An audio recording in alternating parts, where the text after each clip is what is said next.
రెండవ జ్యోతిర్లింగం శ్రీశైల మల్లికార్జున ఆలయం, ఆంధ్రప్రదేశ్.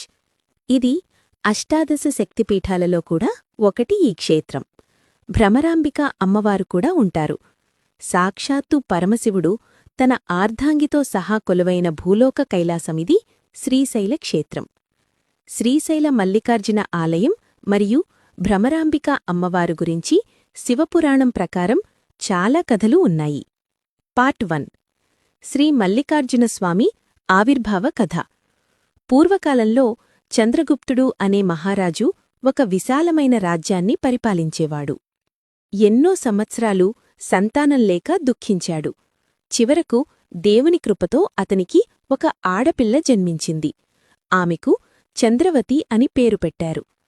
చంద్రవతి చిన్ననాటినుంచే సౌమ్య స్వభావం, భక్తిగుణం, అపూర్వ సౌందర్యంతో పెరిగింది.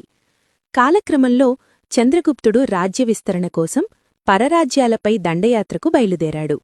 యుద్ధాలలో విజయం సాధించి 16 సంవత్సరాల తర్వాత తిరిగి తన రాజ్యానికి చేరుకున్నాడు. అప్పుడు తన కుమార్తె యవ్వనంలోకి అడుగుపెట్టి అపూర్వ సౌందర్యంతో వెలిగిపోతున్నట్లు గమనించాడు. కాని దురదృష్టవశాత్తు అతని మనస్సు ధర్మమార్గం నుండి తొలగి అధర్మబుద్ధి కలిగింది. తన కూతురిని కామించాలి అనుకున్నాడు రాజు. ఆ దురాలోచనను గ్రహించిన చంద్రవతి తీవ్రంగా భయపడి రాజభవనం విడిచి బయటకు పరిగెత్తింది. ఆమె ఒక పవిత్ర నదీతీరానికి చేరుకుంది. అక్కడ నిలబడి కన్నీటి ధారలతో పరమశివుణ్ణి ప్రార్థించింది. ఓ పరమేశ్వరా, నీవే నా తండ్రి మనసులోని ఈ అధర్మబుద్ధి వెంటనే నశించేలా చెయ్యాలి. అతడు పచ్చని రాయిగా మారిపోవాలి అంటుంది. ఆమె హృదయపూర్వక భక్తి చూసి పరమశివుడు కరుణించాడు. అదే క్షణంలో చంద్రగుప్తుడు పచ్చని రాయిగా మారిపోయాడు. చంద్రవతి రక్షించబడింది. ఆమె ఆ పవిత్ర స్థలంలో శివలింగాన్ని ప్రతిష్ఠించి భక్తితో సేవ చేయసాగింది.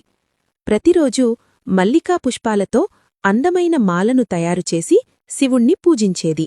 ఒకరోజు ఆమె భక్తికి సంతోషించిన పరమశివుడు ప్రత్యక్షమై, అమ్మా, నీ కోరిక ఏమిటి అని అడిగాడు.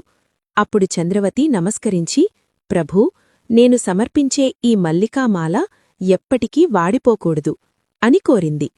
అప్పుడు శివుడు సంతోషించి వరమిచ్చాడు. నీవు ప్రతినిత్యం మల్లికాపుష్పాలతో నన్ను పూజిస్తున్నావు కాబట్టి ఈ స్థలంలో నేను మల్లికార్జున అనే నామంతో పూజింపబడతాను అని ఆమెను అనుగ్రహించాడు. ఇలా ఆ పవిత్ర క్షేత్రం శ్రీశైల మల్లికార్జునస్వామి క్షేత్రంగా ప్రసిద్ధి చెందింది. భ్రమరాంబిక అమ్మవారు కథ. పూర్వం అరుణాసురుడు అనే ఒక రాక్షసుడు ఉండేవాడు. ఆ నగర రాజపుత్రికగా భ్రమరాంబిక రూపంలో ఉన్న అమ్మవారు శ్రీశైలపాంత్రంలో ఆ అసురుణ్ణి మట్టుబడుతుంది. అసుర సంహారం తర్వాత అమ్మవారు శ్రీశైల పర్వత ప్రాంతంలో స్థిరవాసం చేశారు. అప్పటినుండి ఆమె భ్రమరాంబిక అనే నామంతో ప్రసిద్ధి చెందింది.